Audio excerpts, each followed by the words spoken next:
Hello, and welcome to another virtual dose of vitamin C, where we bring the Detroit Zoo to you.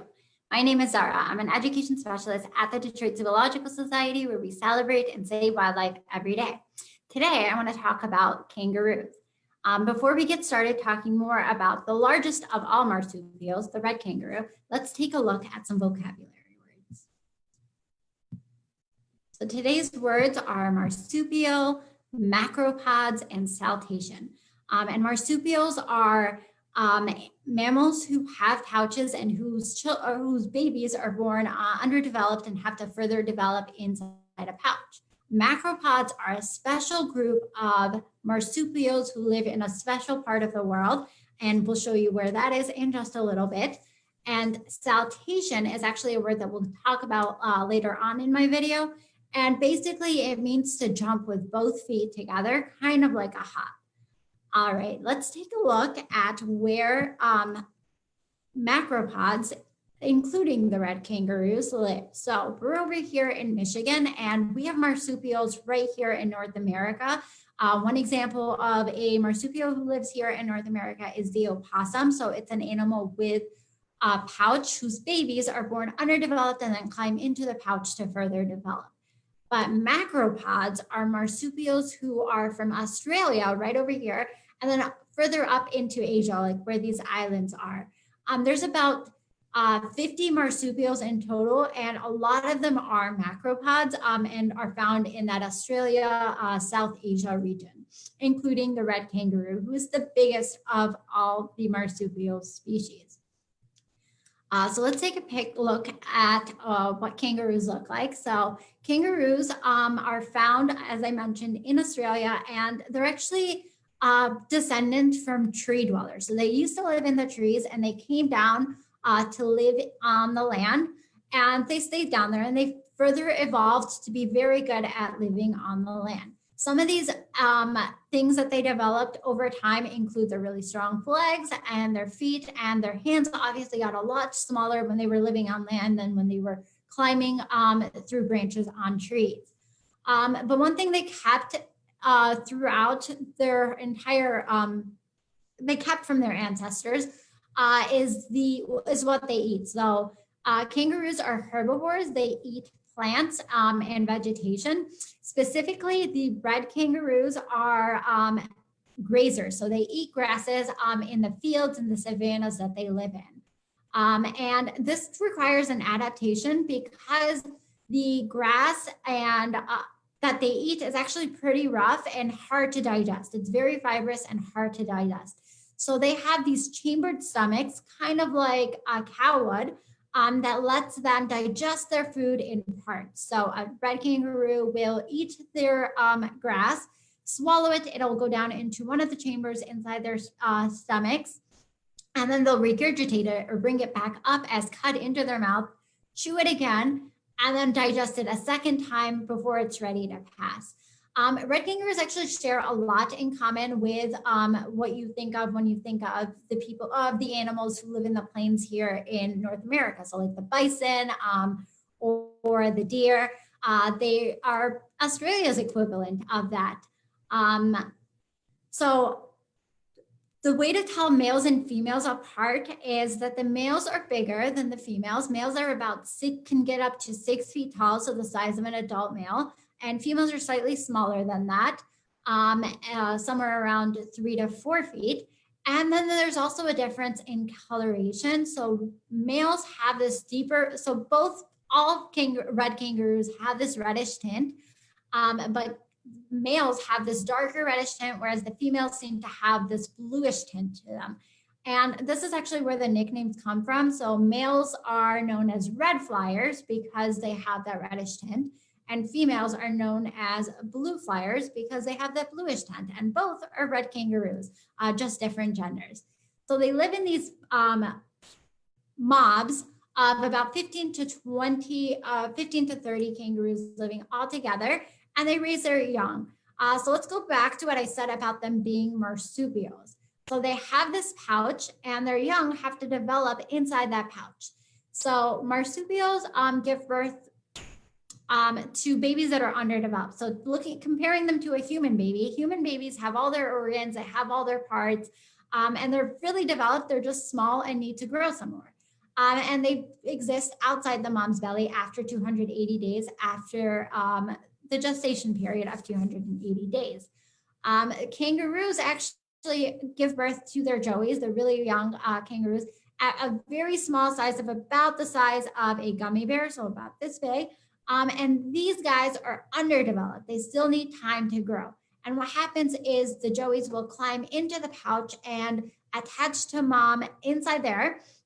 And they'll feed from there, they'll grow in there, they'll sleep in there, they go where mom goes for about 8 months as they develop and grow. As they do that, they also are using the bathroom there. So all their waste is going in there, but so it can get smelly in there, but mom is a really good expert at keeping it clean for the 8 months that they're living in there. After that happens, the kangaroos or the baby joeys are ready to step out and explore the world a little bit, but they're not ready to be on their own just yet. So they will return to mom for feeding and go in and out of the pouch as they feed. Eventually, they'll stop going into the pouch, but they're still learning from mom how to graze and how to be adult kangaroos. Eventually, they're ready to leave the mob and join their own and find their own mobs, find their own mates somewhere out in the wild.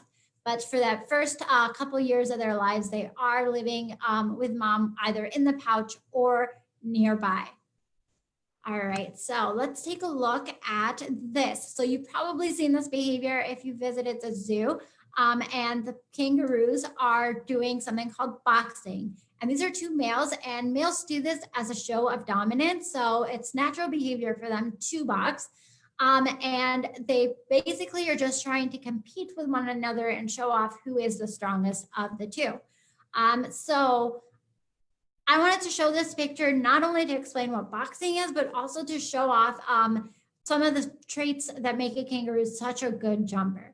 So take a look at the strength, or just at the muscles you see in their feet, and then at that tail. So you can see that this kangaroo has his feet in the air, but is able to balance because of the strength of that tail really holding on to the ground.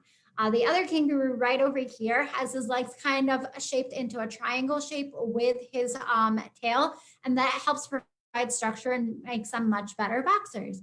And all of this helps make them good jumpers. And we're going to see why in a little bit.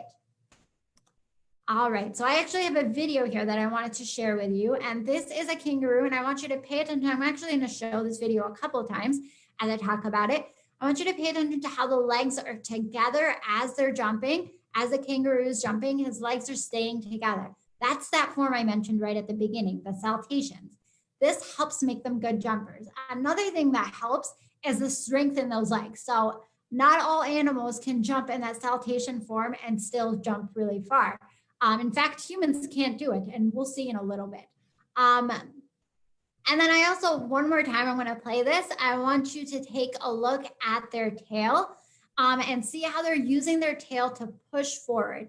And that's a really important trait because they actually can save energy by using that tail to push them forward.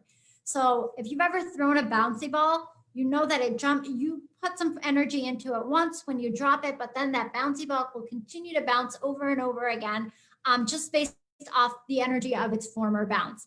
Kangaroos work in a similar way, and that helps them conserve energy. Once they jump, they can use the force of their old jump to help propel them forward and continue to jump without using more energy. And this actually means that the faster they're going, the less energy they're using when they're jumping. And this is important when they're getting away from their only predator, the dingo. All right, I wanted to compare to how humans jump. So I have an Olympian here, somebody who's an expert at jumping, right? And I want you to see how he's separating his legs as he's jumping. He's not putting his legs together. And that's because humans, we don't have the strength in the legs the way a kangaroo does that lets us jump with both of our legs together and go long distances. We also don't have that tail that helps propel us forward. So we use one of our feet as the tail to propel us forward and the other one to jump forward. So the kangaroo has an advantage because they kind of get the best of both worlds. They get the really strong legs that can let them hop, and then they get that tail to push them forward the way we do when we separate our legs. So I'm going to go ahead and play that one more time so you can pay attention to the legs. as they are separating. And you can see that he uses his one leg to push him forward when he jumps off. All right, so this is the basis of today's activity. You actually don't need a lot of materials. The only thing you need is a way to measure. And you can estimate your measurements, or you can go ahead and grab a measuring stick and or measuring tape and measure it out accurately. So the first way I want you to jump is in that saltation form with both legs jumping at once. So kind of like a hop. And you're going to measure the distance of your jump. How many steps does it take you to get, or how much distance do you cover in one jump? And then how many of those jumps would you need to get to 23 feet? Next, you're going to jump the way humans normally jump, with your legs separated and pushing you forward. I want you to see which way works best for you and which one requires less steps to get to that 23 feet. Then I want you to take a look at this kangaroo and see which body part. Is it the legs or the tail or is it both that's helping them jump that long distance in that saltation form? All right, so today's activity gives us a chance to compare ourselves to an animal like the kangaroo, and we get to see that everybody and all living things excel at different things. We don't all have, we're all not good at everything. Kangaroos are definitely better jumpers than us, and that's okay. But it also gives us a chance to practice important skills like measuring, data collection, and making comparisons between us and others. All right, I hope you had a great time learning a little bit more about the kangaroos. If you want to share your data sheets with us, be sure to email them to education@dzs.org. We'd love to see if we have an Olympian jumper amongst us who can jump as far as a kangaroo. In the meantime, be sure to check out the Detroit Zoo's websites for all of our educational lessons that we've shown so far, and be sure to check back here soon for some more. Thank you.